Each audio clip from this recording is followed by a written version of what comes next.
다음 주제는 명지대학교 우석진 교수께서 유사중복 복지제도 개선 방안을 제안해 주셨습니다. 말씀해 주십시오. 네, 유사중복 복지제도 개선 방안에 대해서 말씀드리겠습니다. 2페이지 보겠습니다. 그래서 두 가지 원칙 세워봤습니다. 첫 번째, 저출산 고령화 사회 등 우리 확정된 인구 위기에 대응하기 위한 방향으로 조정을 해야 된다 이렇게 정해봤고, 두 번째는 이제 공급자 중심으로 파트너 분절화되어 있는 유사 사업들을 수요자 국민 중심으로 통합해서 수요자의 정책 효능감을 제고하고 규모의 경제 달성함으로써 동일한 재정으로 효과성과 효율성을 제고해야 된다고 보고 있습니다. 3페이지 보겠습니다. 구체적인 예를 한번 들어보겠습니다. 우리 지금 저출산 위기를 겪고 있는데 최근에 출산율이 반등하면서 좋은 소식들이 들려오고 있습니다. 이때 우리 그 저출산에 대응하기 위한 다양한 이제 영유아 현금성 수당들이 있는데 뭐 전체적인 규모로 보나 아니면 현금급여로 보나 OECD 국가들보다는 좀 낮은 것이 사실입니다. 그럼에도 불구하고 연령별로 굉장히 복잡한 파편적 구조를 갖고 있어서 이 받는 그 가구 입장에서 보면은 효능감이 높지 않은 것이 또 사실입니다. 그리고 최근에 이제 부모급여가 이제 들어오면서 보육시설 이용하고 이게 연동이 되어 있는 바람에 저소득 가구의 경우에 이 소득 획득 목적으로 이 시설 이용이 필요한 아동들을 어린이집에 보내지 않는 이런 경향들이 좀 관측이 되고 있습니다. 4페이지 보겠습니다. 4페이지에는 지금 현재 진행되고 있는 아동에 대한 연령별 현금성 지원 사업들이 예시가 되어 있고요. 아동 수당부터 부모급여, 첫 만남 이용권, 그리고 다양한 조세 지원 이렇게 합쳐 보다 보면은 영세의 경우 첫째의 경우에는 1,550만 원 연간 돈이 들어가고 있고 저소득층 아동의 경우에도 1,790만 원 가까이 들어가고 있습니다.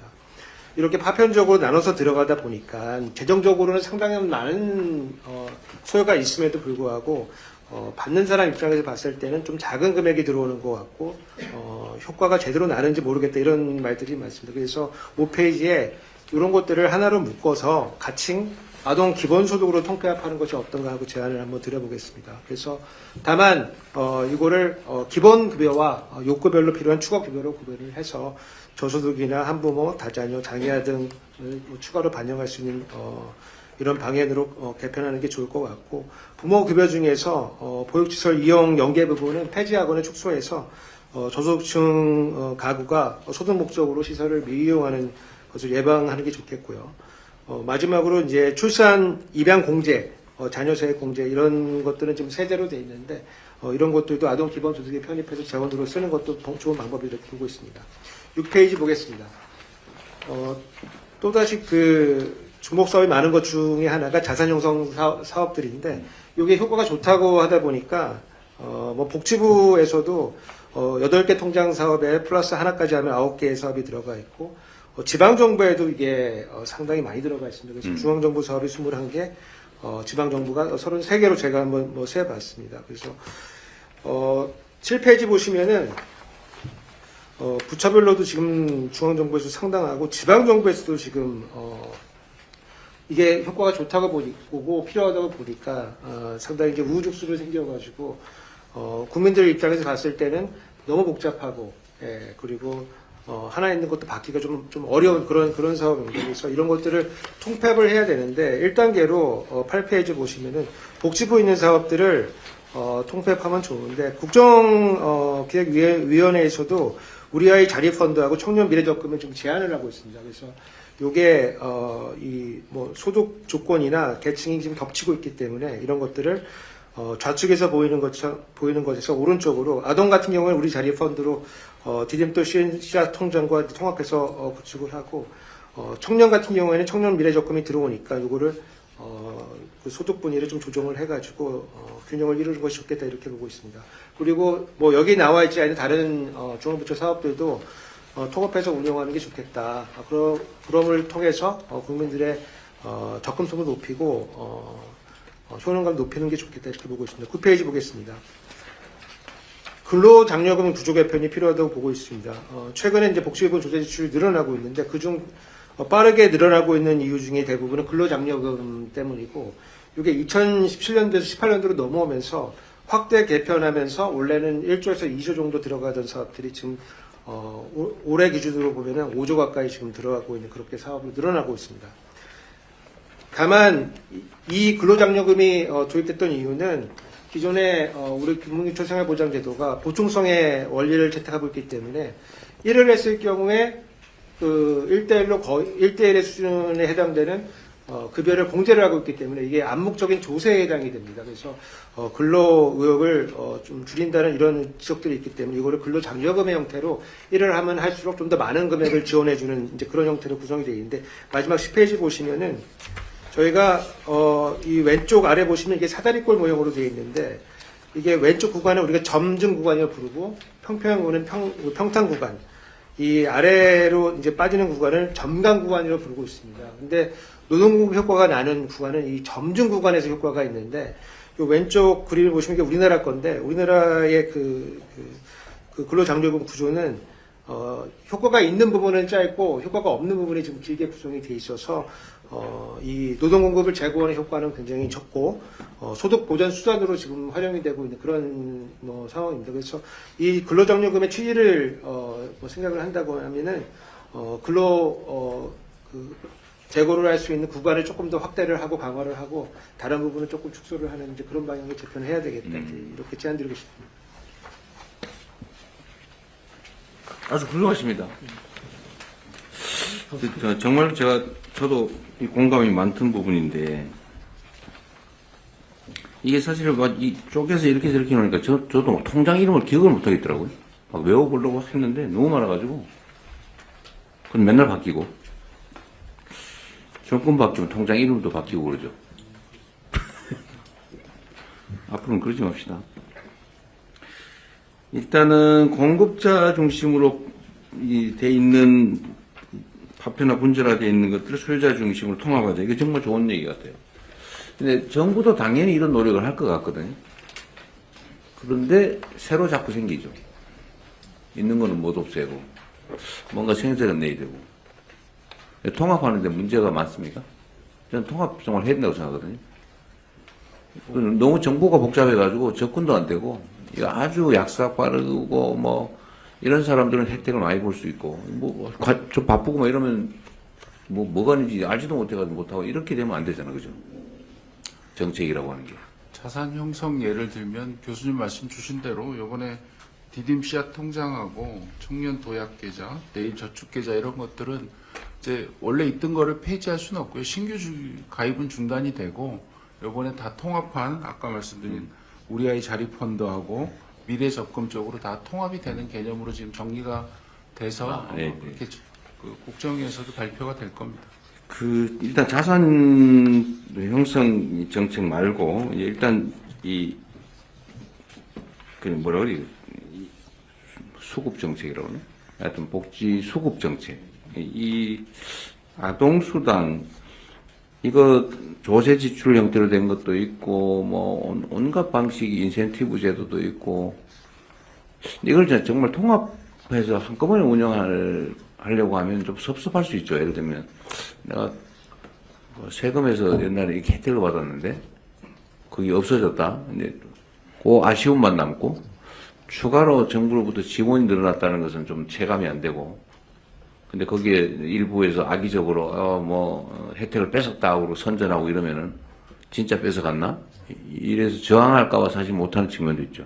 맞습니다. 이게 통합을 하면 처음에 신효과적이- 규모가 커지기 때문에 효능감이 있지만 네. 예전에 이제 출산했을 때 천만남 이용권, 이제 영아기에 굉장히 큰 돈을 부모급여를 이렇게 0세, 1세에 줬던 것들이 없어지면 사실 초반에 한 번 할 때는 뭔가 굉장히 받는 것 같지만 일단 그게 기본이 되고 나면 다른 정책 목표를 달성하는데 굉장히 좀 한계가 있어서 네. 복지부나 이런 부처에서는 새로운 타겟팅한 바우처 같은 거를 계속 만들어서 새로운 정책 수요에 좀 대응하고 싶어 하죠. 그래서 통합되면 비슷한 게 또 생기고 통합되면 또 생기고 그래서 결국은 재정 수요는 계속 늘어나고 그런 과정이 좀 반복되는 사례가 많습니다. 그러니까요. 근데 사실 바우처 제도 이런 걸 하면 동작 받는 사람, 예를 들면 예산은 일정 규모에 소진되니까 동작 빠른 사람만 혜택 보고 좀 바쁜 사람은 못 받고 이렇게 되잖아요. 근데 생색은 내고 실제 효과는 없고. 예를 들면 대상자가 막 50만 명인데 2,000명분 해놓고는 정책했다고 그러고 막 경쟁률 막 200대 1 그러고 그런 거는 하지 말아야 되는 거 아닙니까?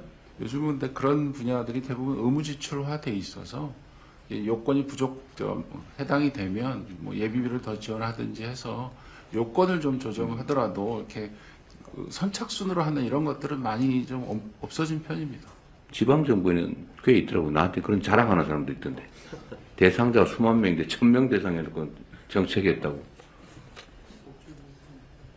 일단은 지금 당장은 어렵겠지만 이 지적한 대로 영유아 대상 수당을 통합하는 건 고민을 좀 해봐야 될 것 같아요. 그리고 저런 것도 있지 않습니까? 예를 들면 조세 지출 형태로 해버리면 지금은 돈이 안 돌아서 문제잖아요. 전체적으로. 전 세계적으로. 근데 정부가 그냥 안 걷는 것보다는 세금을 깎아주는 것보다는 받아서 지역화폐 형태라도 지출을 해주면 순환이 되지 않나요? 똑같은 건데. 아니, 저희도 지출을 좀 재정 지출이 더 효과적이라고 생각합니다.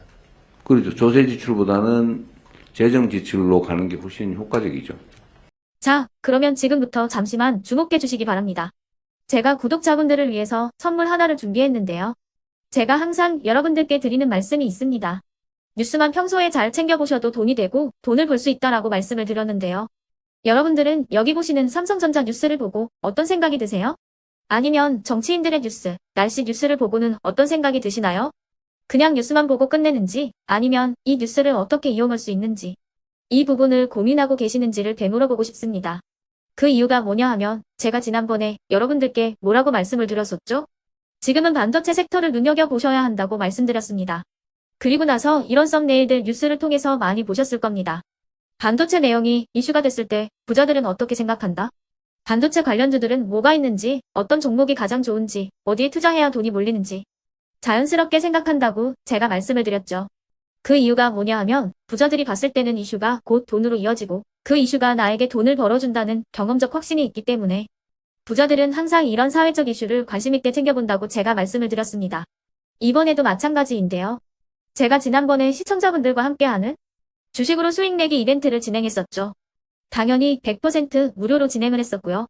여기 보시면 아시겠지만 제가 지난번에도 구독이라고 보내주신 모든 시청자분들께 반도체 관련주 중에 가장 크게 급등할 딱 한 종목, 많은 종목도 아니라 한미반도체 한 종목을 여러분들께 추천드렸어요. 그러면서 여기 나와 있는 대로 정확히 얼마에 매수해야 하는지, 그리고 수익률이 어느 정도 나왔을 때 팔아야 하는지를 이런 부분들까지 여러분들에게 정확히 알려드렸었는데 지금 실제로 어떻게 되었다? 오른쪽을 보시면 아시겠지만 제가 지난번 문자 발송으로 이 한미반도체를 소개해드리고 나서 실제로 이렇게 5배 이상 어마무시한 상승이 나왔습니다. 100만 원만 투자를 했어도 무려 500만 원이 넘는 수익금이 생긴 거죠. 그래서 당시에도 굉장히 많은 분들이 제가 드린 이 한미반도체로 수익을 내실 수가 있으셨을 텐데요. 다시 한번 축하드린다고 말씀을 드리겠고 이번에도 마찬가지입니다. 앞으로도 2024년, 2025년 계속해서 기대해볼 섹터는 AI입니다. 그 중에서도 AI 반도체는 그 누구도 부정할 수 없는 미래 성장 산업입니다. 그러면 우리가 어떻게 생각해 볼 수 있을까요? AI 반도체 종목 중에 앞으로 크게 대장 역할을 하면서 10배 이상 급등할 수 있는 템베고 종목을 지금부터 열심히 추적해야 한다는 겁니다. 큰 돈을 투자하지 않더라도 월급의 일부분 아주 소액이라도 이 종목을 모아가야 수백 %의 수익률을 손에 쥘 수 있는 것이죠. 지금 여러분이 보고 계시는 이 유튜브 또한 AI 반도체와 아주 밀접한 연관이 있고 반도체야말로 대한민국의 핵심 산업으로 앞으로 더더욱 시장은 성장할 수밖에 없습니다. 그렇기 때문에 제가 이번에도 뭘 보내드리고 있냐면 지난번과 똑같이 구독이라는 문자를 보내주시면 제가 AI 반도체 관련주 중에 앞으로 대장주 역할을 하면서 주가가 가장 크게 급등할 한 종목을 여러분들께 문자 발송으로 종목명과 사고 파는 시점을 모두 알려드릴 건데요. 그 문자를 받고 여러분들이 주식으로 돈 버는 연습을 한번 해보셨으면 좋겠고요. 혹시라도 나는 주식을 하지 않는다 하시는 분들은 주변에 주식하시는 지인분들에게 말씀을 해주셔도 되고요. 아니면 연세가 있으셔서 투자가 어렵다 하시는 분들은 이 종목을 자녀분들에게 한번 사봐라. 이걸로 한번 수익을 내봐라. 이렇게 조언을 해주실 수도 있는 거겠죠. 그래서 지금 이 영상을 보시는 시청자분들 중에 나도 이번 종목이 좀 궁금하다 하시는 분들은요. 누구나 상관없이 그리고 어느 시간대나 상관없이 부담 없이 010-2514-5930번으로 구독이라는 문자 보내주시면 제가 이번에도 똑같이 무료 추천 급등주 문자를 보내드리겠습니다. 이해되시겠죠? 제 번호 010-2514-5930번으로 구독이라는 문자 보내주시면 여러분들이 직접 이슈를 통해서 돈 버는 연습을 해보실 수가 있는 거고, 제가 돈을 받는 것도 아니고 투자를 대신해 드리는 것도 아니기 때문에 부담 없이 신청해 주시면 되는 겁니다. 그리고 수익이 나면 저는 다른 것은 하나도 바라지 않습니다. 제 채널에 구독, 좋아요 한 번씩만 눌러주시라 이렇게 다시 한번 말씀을 드리겠습니다.